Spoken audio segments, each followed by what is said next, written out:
Hello दोस्तों, स्वागत है आप लोगों का आपकी अपनी YouTube channel Rathore maths Muzaffarpur में। दोस्तों, मैं हूं प्रेम कुमार राठौर। आज आप लोग पढ़ने वाले हैं नंबर सिस्टम का पार्ट 2। पार्ट 1 आप लोग को पिछले वीडियो में मिला था और काफ़ी इंपॉर्टेंट वीडियो पिछला वीडियो था। अभी जो वीडियो मैं आपको दे रहा हूं ये भी इम्पोर्टेंट है और आप एक कॉम्पिटिटिव एग्जाम में ये काफ़ी अहम भूमिका निभाता है कि आप चूंकि आपको किसी भी एग्जाम में जब बैठते हैं तो एक दो क्वेश्चन इसमें से आना ही आना है और आ ही जाता है।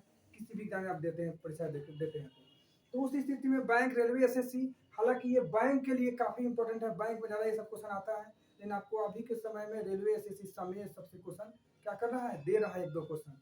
तो आप लोग यहाँ समझिए, चूंकि ये तो बनेगा बहुत लॉन्ग, लेकिन आप 2-4 सेकंड में इसका आंसर कर दीजिएगा। मैं आपको बताने जा रहा हूँ नंबर सिस्टम का ये पार्ट 2 है। नंबर सिस्टम को नंबर सिस्टम भी बोलते हैं, नंबर सिस्टम को ही नंबर सिस्टम भी बोलते हैं। अब यहाँ पे एक चीज़ है कि इस क्वेश्चन को समझना है। ये 7 क्वेश्चन है, सातों सातों टाइप है, लेकिन आप लोग इसको आराम से एक्सप्लेन कर लीजिए, 2-4 सेकंड लगेगा बनाने में। जैसे मान चलिए क्वेश्चन नंबर 1,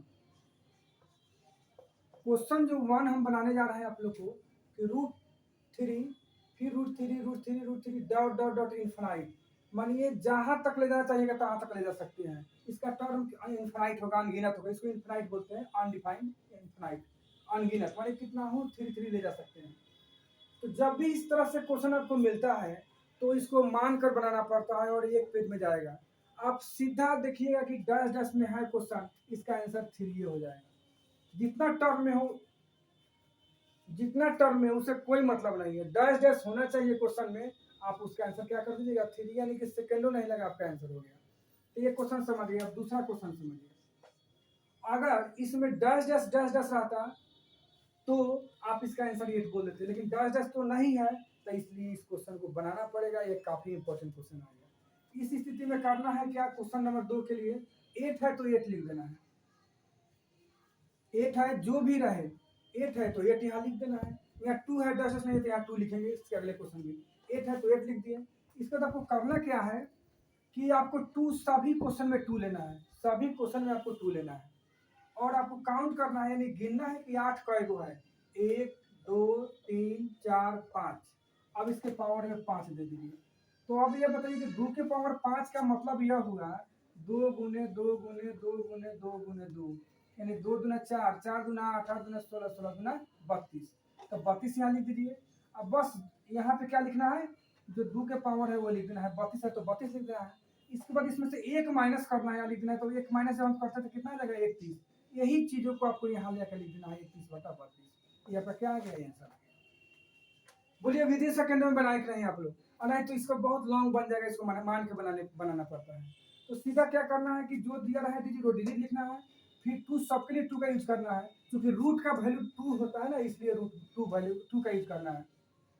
इसके बाद जितने टर्म में हो, 5 टर्म में है, माने 1 2 3 4 5 है तो 5 लिखेंगे। 2 के पावर 5 का माने 32 हुआ। जितना आता है उसमें से ये कम करके लिख देना, यानी 31/32। अब आप 3 नंबर क्वेश्चन समझिए। सेम क्वेश्चन, यहाँ भी डैश डैश नहीं है। अगर डैश डैश रहता दोस्तों, अगर डैश डैश क्वेश्चन में रहता तो उस कंडीशन में हम उसी को आंसर बोल देते, लेकिन डैश डैश तो नहीं है तो फिर आपको बनाना पड़ जाएगा। 2 है तो 2 लिख देना है।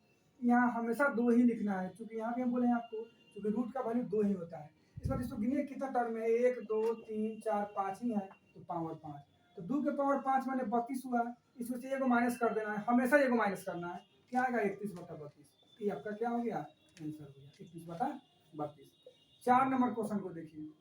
4 नंबर क्वेश्चन में 5 लिख देना है। सेम क्वेश्चन है, डैश नहीं है, नहीं डैश रहता तो 5 हो जाता। डैश नहीं है इसलिए आपको बनाना पड़ जाएगा। यहाँ आप 2 ले लीजिए। और कितना है, 1 2 3 4 5 है, जितना रहे 6 7 8 कितना भी रह सकता है। अगर 5 है तो 5 लिख देना है। 2 के पावर 5 माने हुआ 32।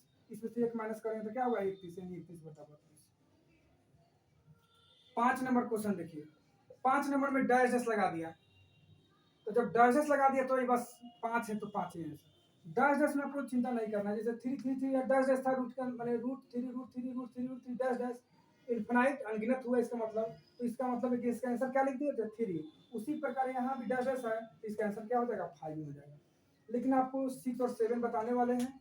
अभी मैं आपको 6 और 7 बता रहा हूँ, आपको बढ़िया से समझिए इस क्वेश्चन को। 6 और 7, क्वेश्चन नंबर 6।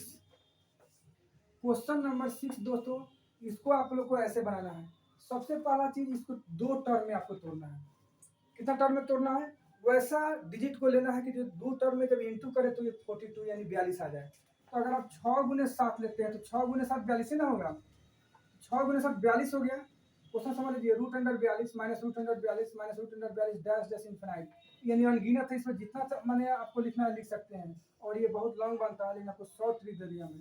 6 गुने 7, अगर क्वेश्चन माइनस में होगा तो जो छोटा होगा वही आपका आंसर होगा। तो छोटा क्या है? 6 है, 6 आंसर होगा। जो छोटा होगा वही आपका आंसर हो जाएगा। तो इस स्थिति में 6। 7 नंबर देख लीजिए, इसको भी उसी तरह से तोड़ना है, 2 खंड में तोड़ना है। तो 5 गुने 6 कितना होता है? 30 होता है, क्योंकि 30 दिया है। तो जब क्वेश्चन प्लस में हो तो जो बड़ा होगा वो आंसर होगा। तो सबसे बड़ा कौन है इसमें? 6। तो आंसर 6 हो गया। तो ये आप लोग ये ध्यान रखिए, ये क्वेश्चन को आप एक्सप्लेनेशन समझ गए ना, स्पेशल कॉन्सेप्ट आपको दे दिए। कैसे? तो इस तरह से आपको, अगर root under 42 minus root under 42 minus root under 42 जैसे इनफाइनाइट रहा था, तो उस स्थिति में इसको 2 टर्म में तोड़ना है। तो 6 गुने 7 42 होता है। तो यदि माइनस में क्वेश्चन होगा तो माइनस में छोटा ले लेते हैं, माइनस में होगा तो छोटा होगा, यानी 6 आंसर हो गया। अगर यही प्लस में है तो 5 में 6 तो बड़ा कौन है? 6, इसलिए आपका 6 हो जाएगा।